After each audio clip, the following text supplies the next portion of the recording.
উনি মনে হয় বাংলাদেশে একমাত্র ব্যক্তি যে কিনা সুদের উপরে টাকা নিয়ে অপারেশন করাইছে।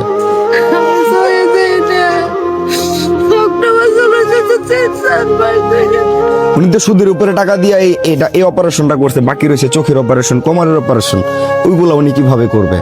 আমি অনুরোধ করে বলবো সবাই সাধ্য অনুযায়ী ওনার পাশে দাঁড়ান, না পারলে ভিডিওটা শেয়ার করেন, সর্বোচ্চ শেয়ার করে দেন ভাই। আপনার একটা শেয়ার যদি বৃদ্ধ মা 1 টাকা পায় তবে ক্ষতি কি তাতে? সবাই শেয়ার করে দেন, পারলে 10টি টাকা দেন। উনি তো সুদের উপরে টাকা দিয়ে এই অপারেশনটা করছে, বাকি রয়েছে চোখের অপারেশন, কোমরের অপারেশন, ওইগুলো উনি কিভাবে করবে? আর সুদের টাকা যে দিবে সে সামর্থ্য তো ওনার নাই। দয়া কইরা যে যা পারেন ওনারে দিয়া পাশে দাঁড়ান, অন্যথা ভিডিওটা শেয়ার করেন। আপনার একটা শেয়ারে কোনো একজন বিত্তবান ব্যক্তি ওনাকে 10টি টাকা দিতে পারে। ভাই, মানুষ হইয়া যদি মানুষের পাশে না দাঁড়ায়, আপনি আমরা আমাদের মাঝে মানবিকতা আছে বলেই পৃথিবী এখনো টিকে আছে। সবার কাছে একটাই দাবি থাকবে, যে যা পারেন ওনারে দেন, না পারলে ভিডিওটা শেয়ার করেন।